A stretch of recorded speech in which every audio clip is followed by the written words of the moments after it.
Thank you so much for listening to this episode of Earrings Off. We want to invite you to subscribe, rate, and leave us a review. You can find us on Facebook at Earrings Off Podcast and on Instagram at The Earrings Off Podcast. Welcome to Earrings Off. I'm Lou. And I'm Teresa. Let's get started. Okay, we have with us today Andrea Johnson. We are so excited to have you. Welcome to Earrings Off. Oh, thank you. I'm so honored to be here. Well, I tell you, we are honored to have you. We are going to jump in with the question. So tell us, what is intentional optimism? Intentional optimism is a personal growth lifestyle. It is the attitudes and mindsets that we both employ and embody in order to live out our goals and our lives with excellence. And it's something that I came up with based on some scriptures and some personal growth that I had done over many years. And when I kind of went through a lot of stuff, I decided, you know what, I need to have some guidelines of my own. And so that's how I came up with them. Okay. Yeah. So there are tenets, right? So what are the 6 tenets of intentional optimism?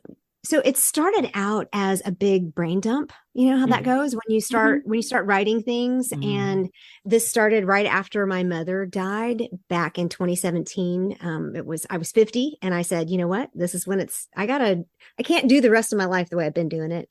And so I just started writing everything down, and it started out as just pages, and then it became a spreadsheet. And then I realized, you know what, this is 6 major tenets, and a tenet is sort of like a principle, but it's almost has more of a like a pillar feel to it, right? So kind of, they hold each other up. They're kind of like spokes on a wheel. And the 6 tenets are optimistic, which includes being hopeful and confident and proactive.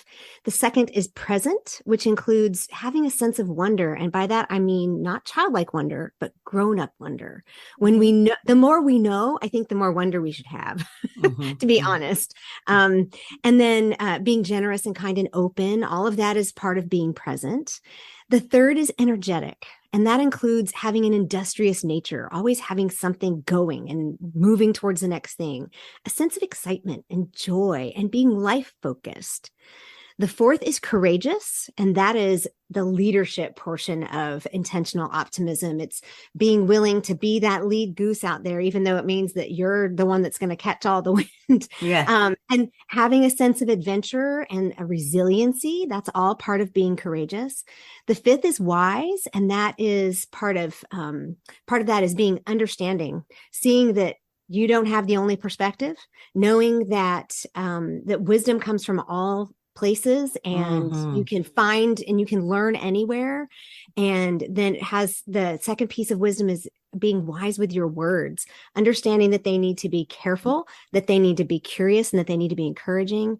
And then the third piece of wisdom is respect. And respect is not just that we demand it, it's that we give it, we earn it, we model it. And then the sixth wraps it all up. It's being intentional, and that's having a sense of purpose, right? Why am I here? What am I doing? Having a plan, knowing that, I mean, I grew up with paper maps. Yeah. I was watching something the other day, and they had to pull out a paper map, and he said, what is this? That's a brilliant piece of paper. So having a plan means that you know what you want to do, or at least you have a point on the horizon that you're heading towards. And then having a growth mindset, always being ready to grow, always being ready to learn. That's what being intentional is. So that's the 6. Okay, nice. Okay. Well, I particularly like your point about being wise, because I think with so much divisiveness in the world today, it's like we cannot hear an opinion that's different from our own. We're not open to learning and hearing other people, and we certainly are not being respectful of one another when we hear about a difference of opinion. I love that when you talk about that's part of wisdom. It's understanding I don't know everything, and I don't care where you are in life, what you've achieved, how many alphabets you have behind your name, you can always learn something. Amen. And we can change. And that's the beauty of life. So I appreciate that. So tell us, why is personal growth important? Well, I think if you're not growing, you're dying. Yeah. And that's my own personal opinion. I'm sure there are people out there that would agree with me. But I think, just to go back to what you just said about being wise, it's a wise way to live. It's right. It's an expansive and open way to live. It means that if you're willing to grow personally, then you're willing to become bigger. You're willing to become more. And so many of us women are told not to be bigger and not to be more. Yet at the same time, we're always yearning for something else. We're always yearning for something bigger. It's not outside of us, ladies. It's in here. And if we're not going to be willing to grow, then we're not going to be able to achieve any of the goals that we set for ourselves. That's how we achieve our goals, as we grow. Yeah. And sometimes growth requires a bit of struggle. It's not easy. I'm telling you. Which is why it's important to develop resilience, right? It's this undaunted willingness to continue to fall and get up. Right. Do y'all have children? Yeah. Okay. So I have a 14-year-old, and he's adopted. That was one of our life challenges, you know, but watching him learn to walk. And my niece has now a baby who's 6 months old, and he's crawling, but you don't expect a baby to walk on the first try. Now, mine got up and walked across the room, but he fell, right? And we fall and we skin our knees. And when we're learning to ride a bicycle, we fall off, we crash. Why is it that we're not willing to do that in personal growth? And, you know, I mean, we have to be willing to learn and grow and make those mistakes. And I think it all just goes back to that, being willing to see things from somebody else's perspective, because I only see out of these eyes. That's the only eyes I have. And I have to be willing to step around and see it from somebody else's. Well, I tell you, I can certainly relate to that, because right now, one of my new goals, I started taking piano lessons. Never played the piano, you know, my whole life. And last year I started taking lessons, and I get so frustrated because I really, you know, I suck at it. That's the first problem. But other than that, She doesn't it's just suck. hard. But the thing is, I have to remind myself that I know more than when I started last October. I can actually play a piece. So I have to constantly remind myself, you don't know this piece. This is hard. This what I'm working on now is hard, but you learn that. So you have to be patient, and I'm struggling through it. Yeah. Well, but here's the thing, you know, you can head up Mount Everest and always look at the top, or you can get up to the base camp, the first one that's actually really, most of us can't get to the first base camp, and look back and say, whoa, I've come a long way. Are y'all familiar with Ira Glass? He has a poem, or somebody, I forget who did it, but they put it to like this Vimeo or something, like a video. But the whole point of it is, it's called The Gap. And it's beautiful. I'll send you the link to it. You know, yes, please do. And the whole point is, it talks about there's this gap between who we are when we start out to learn something and where we think we're supposed to be. I love how Lou said, I really suck at it. And Teresa said, no, she doesn't suck. And because in Lou's mind, she wants to play, what is it? Mozart, Chopin, the entertainer. Lou wants to play something. I can just tell you that. Bach, I don't know. But you have in your mind what you know it's supposed to sound like. Right? You're taking piano. I took piano for many years growing up, and now I wish I could play again. But you know what it's supposed to sound like. And so you're hearing that in your head and comparing it to what's coming out of your fingers. And you're like, that's not the same thing. It's not pretty. It's not pretty. I can tell you. The practice is what closes that gap. And so I think it's the point of that whole concept is to remember that gap only gets shorter as we go. It only gets shorter as we practice. It doesn't get shorter by looking at it and going, right? Yeah. Okay, can you talk a little bit about leadership? What is leadership? Well, John Maxwell, who is my mentor, and I'm certified under his leadership program, Wow, okay, Yes. nice. you know John Maxwell? Okay. Oh, yeah. John Yeah. Maxwell's definition of leadership is influence, plain and simple. And it's the ability to get others to do what you want them to do. And that sounds really bad when we say it that way, but that's the reality of it. And it starts with you. It starts with yourself. You can only lead others when you know how to lead yourself. So as you learn to lead yourself, you learn to develop your habits. You learn to develop the skills and the attitudes. And like I said, the mindsets, all of those things that then you can turn around and offer to other people. And in the tenet of courageous, that's where leadership is housed. And part of being a good leader is being willing to try new things. It's being, that's why you heard me gasp for with delight when you said you were learning piano. Because the more we try to learn new things, the more our brain develops. That's all that neuroplasticity stuff that you hear about. And when we do those things for ourselves and we turn around and model that for others, they'll follow. And another big piece of leadership is what we call charisma.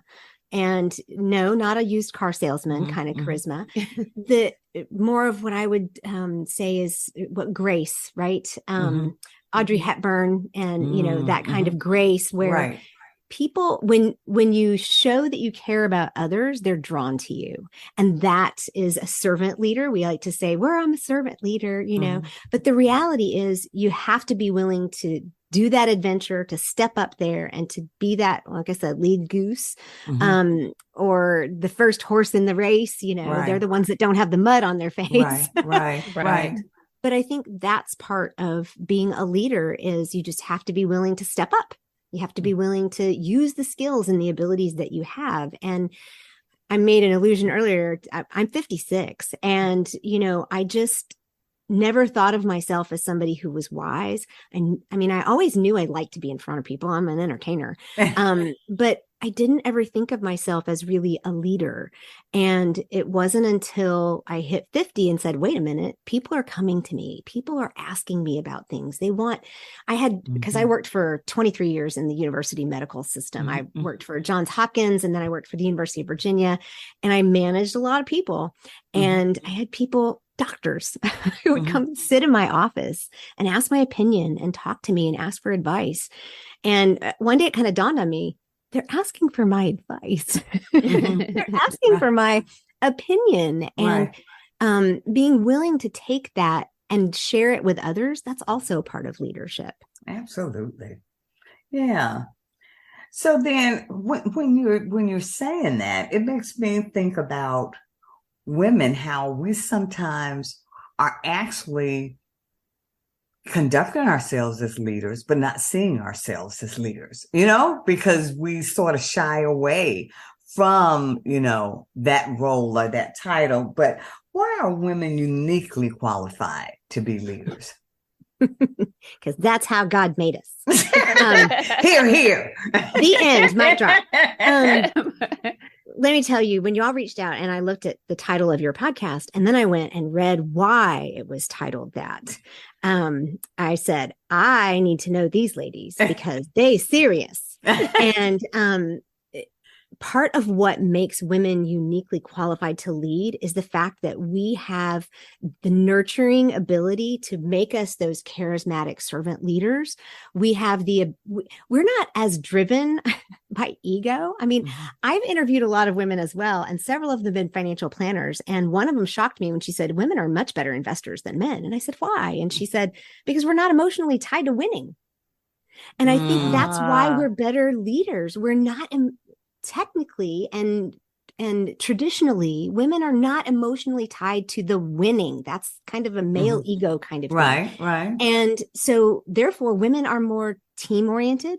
Women are more nurturing. Women are more self-sacrificing. But at the same time, women are also, when we actually embody it and live it and stand up in our leadership abilities, we are much more able to have people follow us in a way that is productive and unifying. And I think the time for women leadership is right now. Right. And I started my podcast that was called Intentional Optimists, Unconventional Leaders in the middle of a pandemic. And one of the reasons I use the word unconventional leaders is because we don't see ourselves as leaders. Yeah. We live in this male dominated world for the last, 3,000 years.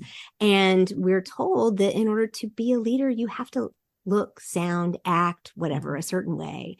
Yeah. And, y'all have been in the university system. I've been in the university system, and it's no different there. And there are pockets where women can be feminine and be, it doesn't even need to be a feminine masculine thing where we don't have to follow that corporate example of what it means to be a leader. Right. And, I think that the idea that we've been able to go almost entirely for a year and a half remote and those things don't matter. I don't know how tall you are when you're sitting in a chair. I see you on your Zoom room the same as I'm in a Zoom room. It kind of put people on a level playing field. And I think it's really given women an opportunity to step up. So could you talk a little bit more, though, about what unconventional leadership is? It is using using the skills and the abilities and the traits that you have to lead in your own unique way. Okay. So it means that you might not look like what the world calls a leader. And I've been talking for 2 years to women who say, well, all I did was raise my kids. And I'm like, honey, let's talk about what a feat that is, right? Yeah. Let's actually acknowledge the project management that goes along with multiple children in soccer. Let's talk about, right? Let's talk about what it means to be an EMT with, like, my sister's second child. Oh my gosh. She was on first name, knew their kid's basis with her doctor's office, with her pediatrician, because he was constantly doing something. He's broken everything. And, so, Goodness. women don't realize the skills that we have and that we've developed. And I sat in my office with women who were, I just have 3 more years till I retire. And I'm like, don't you want to do anything else? Yeah. I just want to retire. Yeah. And, I'm like, you have so much to offer. You have life wisdom to offer. Yeah. And if you don't offer it, then we don't get it. And in the university system, we would talk about historical knowledge of the university, like these employees that would be there for, 30 years, 40 years. And if they retire, we don't have all that historical knowledge of how things have been done in the department of the school or whatever. And that's the same in our culture. It's the same in our communities, in our churches, in our schools. We don't have that historical knowledge. And I think that's why I call it unconventional, because it's not what we normally think of as leadership. Right. Okay. Yeah. And part of the problem is that in this system that we're in, this patriarchal system, we've been led to believe that what we've done in our various capacities has not been leadership, that it's been devalued. And we are, we have to push against that. That's why when we say conversations to empower women, we want women to support other women, but we also add, and the men who celebrate them. That's our tagline, because we understand support is not limited to any gender or any of that. We are all about recognizing the value of each other, because as we do that, then we believe humanity rises, and that's how we all move forward. So I can, yes. yeah. And if I may, just really quickly, this is fairly new to me. I've been raised in, Southern evangelical culture. So I was very steeped in the patriarchal understanding of who a woman is and how a woman should act. And my mother was a very strong woman. And she was one of those that kind of figured out how to work within that system and still lead. Yeah. And everybody called her Judy was the bubblehead and she was a motor mouth. But let me tell you, she was a project manager for apartments. My parents were missionaries and she was a project manager for an apartment complex. And she was head of Red Cross volunteers for Asia and the Pacific. That's like a GS-13, but she couldn't get paid. It was volunteer, right? Right. And so I watched that, and yet I still tried so hard to fit into that system of understanding what a woman is supposed to be like. And so, for anybody listening who has not been able to completely step out of that particular mindset yet, there's hope. You can do it. That's right.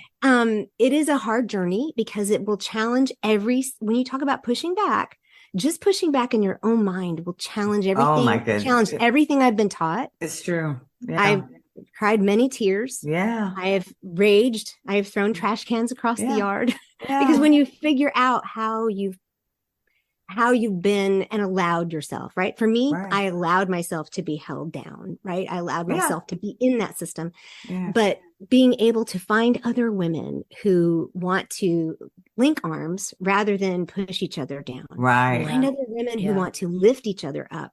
I don't know what the exact breakdown is, but we're at least 50% of the population. Yeah. There's no reason why we need to be any less than. Right. And for you to point out that there are men out there that do that, I spoke a minute ago about the anger. And we all, for anybody that's come out of that patriarchal thinking, you will go through some intense anger at men in general. And it is not all men.